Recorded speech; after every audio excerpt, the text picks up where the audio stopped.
Según la última encuesta nacional de salud, más de la mitad de los chilenos tenemos problemas para dormir.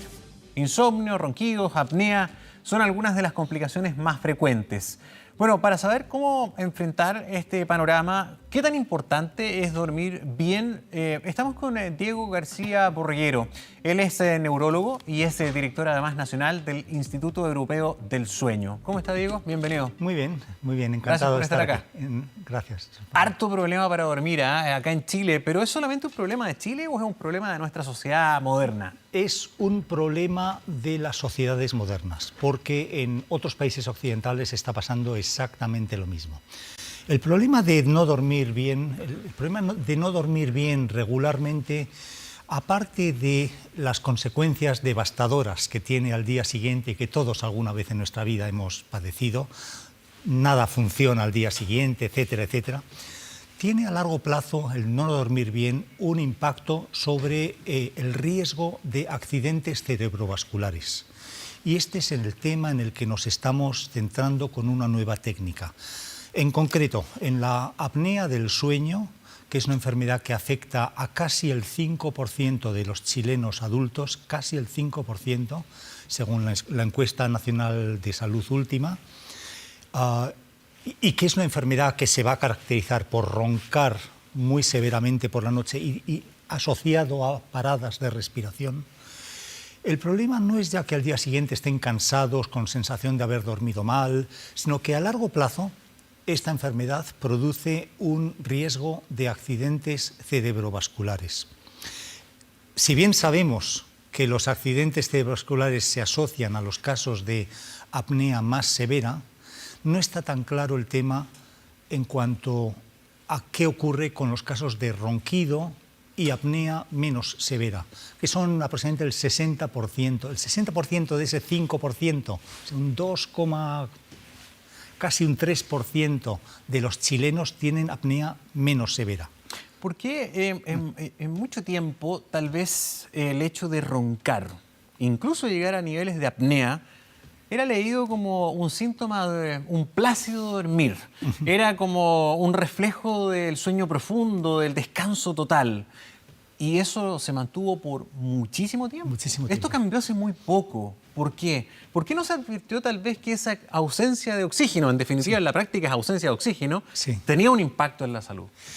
Bueno, porque no se estudiaba. Hasta prácticamente los años 70 se pensaba que el cuerpo humano dormido era pues una extensión de lo que era el cuerpo humano despierto. Enfermedades que existieran mientras estábamos en vigilia se producirían también durante el sueño, pero que el sueño de por sí no albergaba enfermedades nuevas, adicionales. Hasta que se empezó a estudiar la fisiología, la respiración, el funcionamiento del corazón por la noche. Sabíamos, por otro lado, que había gente que le daban accidentes, a las que les ocurrían accidentes cerebrovasculares y que se morían. ¿Por qué se ha muerto? Pues no lo sé. De hecho, del total de accidentes cerebrovasculares que hay en Chile, solamente se conocen las causas en el 50% de los casos. O sea, hay un 50%, casi podríamos decir, de muertes sin explicar. Para ello habría que entrar con base concreta, porque podrán haber sospechas, ¿no? Claro, sabemos que tienen el colesterol alto, las costumbres, las conductas, tabaco, el cigarrillo, etcétera. ¿verdad? Exactamente. Pero es llamativo que solamente se sepa con certeza la mitad de las causas de los ACV, de los accidentes cerebrovasculares. Hay un 50% que no se explica. También en la inmensa mayoría de la población no sabemos si tienen apnea del sueño o no. Entonces, es posible, no estoy diciendo que ese 50% se deba a apnea del sueño, pero que la apnea del sueño puede estar contribuyendo a una buena parte de esos accidentes cerebrovasculares. Vamos a ver, le voy a decir un dato para situar la relación de una manera más clara. Tener apnea del sueño implica tener un riesgo de acabar teniendo un accidente cerebrovascular 4 veces superior a la de aquellos que no tienen apnea del sueño.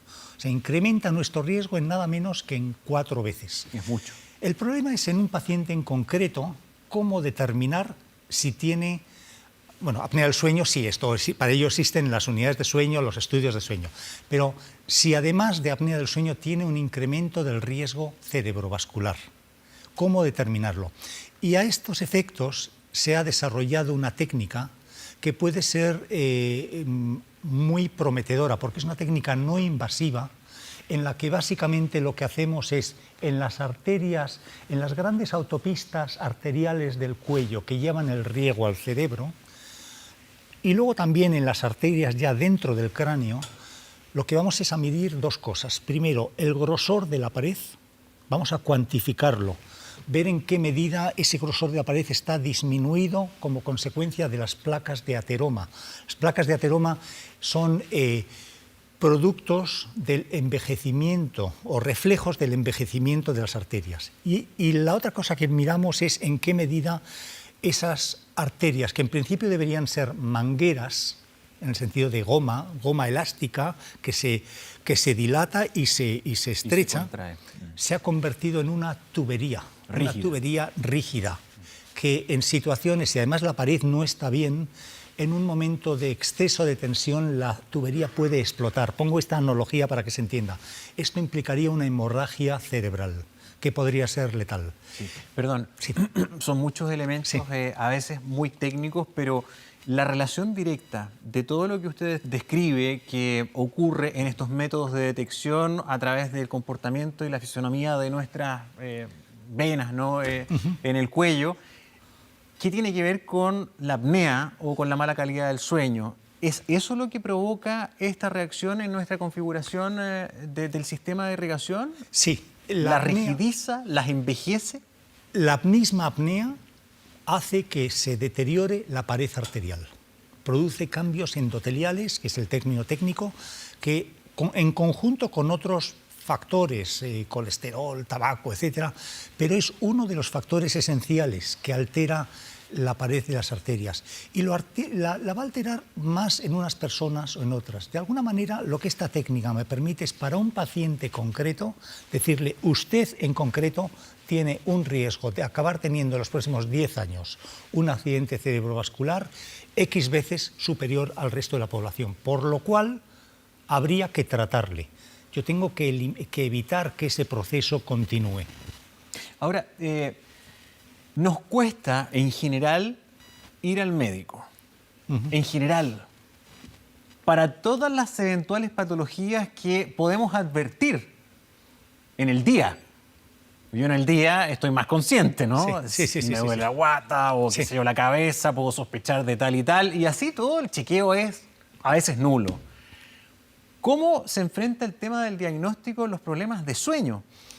Personas que duermen solas no tienen idea. Si duermen acompañado, al menos se van a quejar que roncas, que puedan dar una alerta.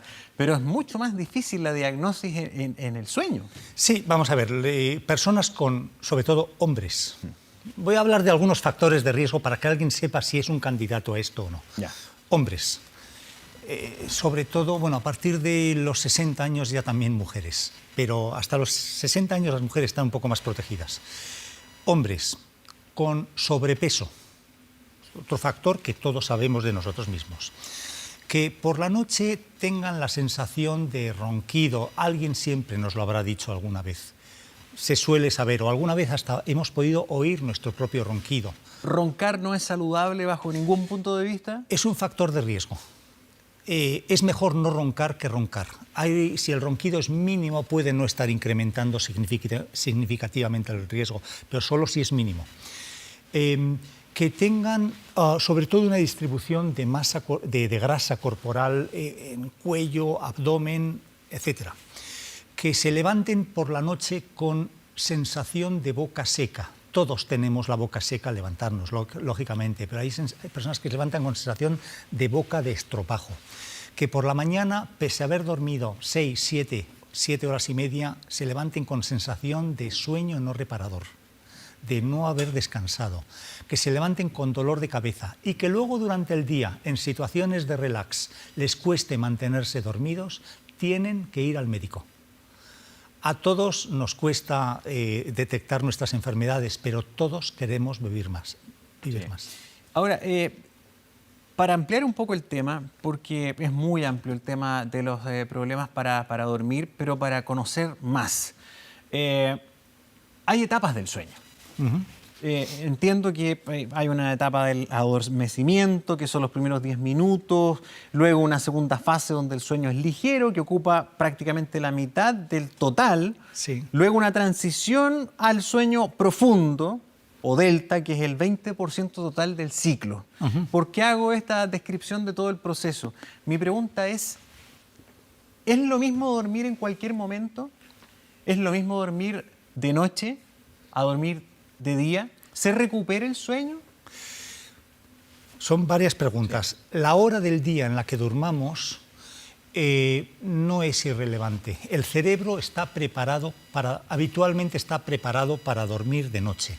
El momento del sueño, para que sea recuperador, tiene que coincidir con que determinados sistemas hormonales estén inactivos, haya menor ruido exterior, el resto del organismo que esté preparado para ello. Nosotros podemos, obviamente, forzar el sueño por la mañana, si es que no hemos dormido en toda la noche, pero el sueño no va a ser de la misma calidad. Si hacemos lo mismo, si cambiamos nuestra hora de una manera constante durante un largo periodo del tiempo, va a ocurrir que nuestro sueño se va a ir adaptando progresivamente al nuevo entorno. Yo en estos momentos, yo llegué ayer de España, para mi organismo estoy durmiendo esta noche en Santiago, he dormido en un horario inhabitual, en la mañana española. Sin embargo, según lleve días en Santiago, mi propio organismo se va a ir organizando.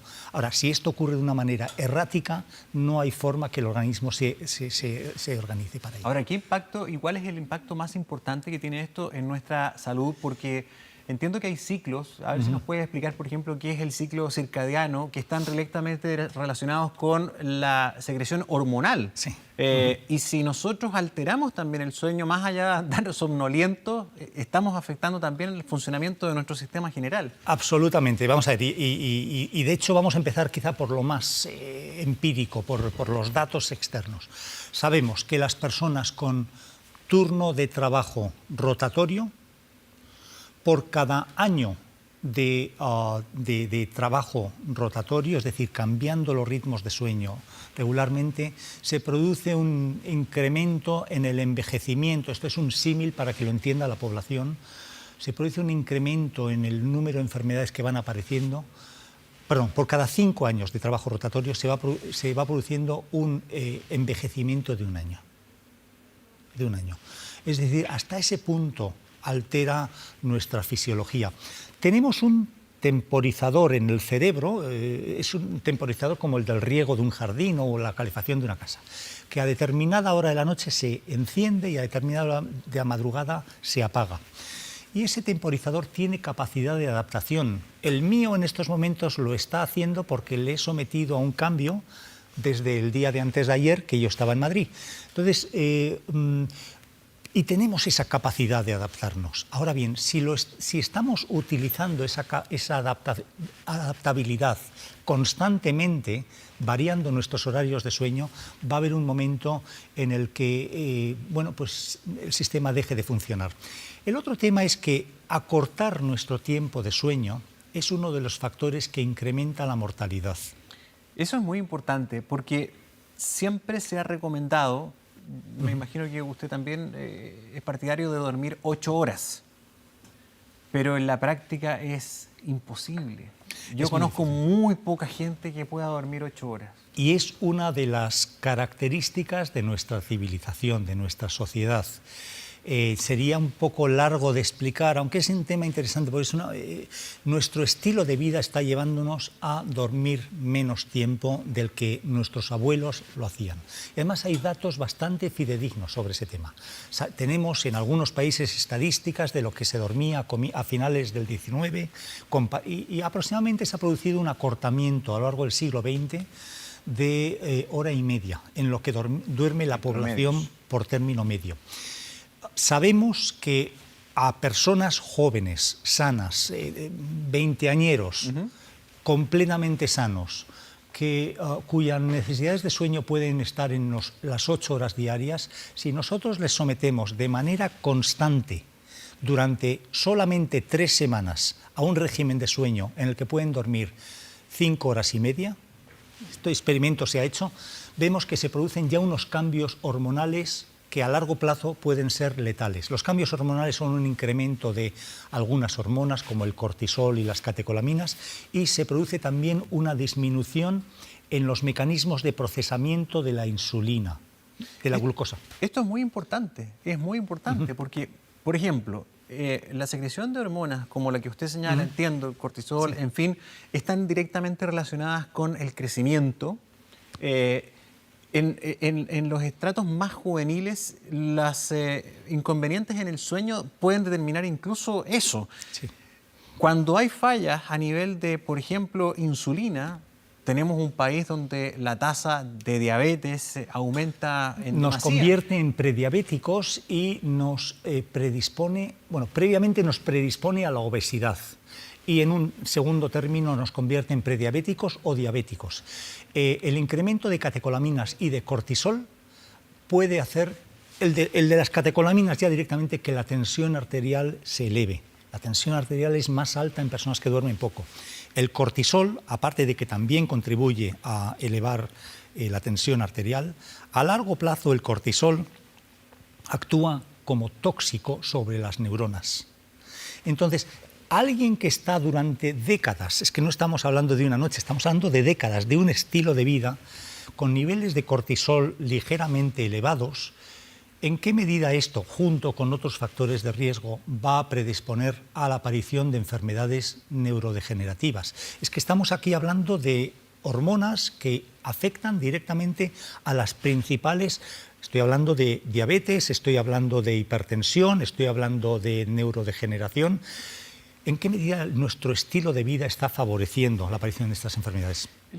Hay tanto tema relacionado, muy interesante. Sí. Le quería preguntar, pensando en la apnea, pensando en las dificultades para respirar al dormir, he escuchado y he conocido personas que han hecho una inversión que es cada vez más accesible.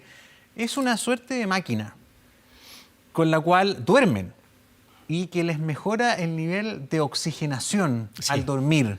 Dicen que les cambió la vida, que realmente su calidad de sueño y su rendimiento diurno es otra cosa, tan solo por tener esta asistencia con un poco más de oxígeno en la noche. ¿Es cierto? Es cierto en pacientes con apnea del sueño. Es un tratamiento, se llama un aparato de CPAP. Esto es útil, es tremendamente eficaz en personas con apnea del sueño. Hay otros tratamientos para la apnea también. Y precisamente en la población que comentábamos al comienzo, está con el cuadro, digamos, leve, moderado, que son el 60% del total, en esta población quizá el CPAP no va a ser lo más útil. A nadie le gusta, salvo que lo necesite estar durmiendo con una máscara. Hay otras formas de tratamiento. Lo esencial es que el médico pueda determinar en un paciente concreto, y además esto ya sí que es medicina individualizada, es usted necesita un tratamiento porque tiene este y este factores de riesgo. Y si no lo hace, usted en 10 años tiene estas probabilidades de acabar teniendo un accidente cerebrovascular.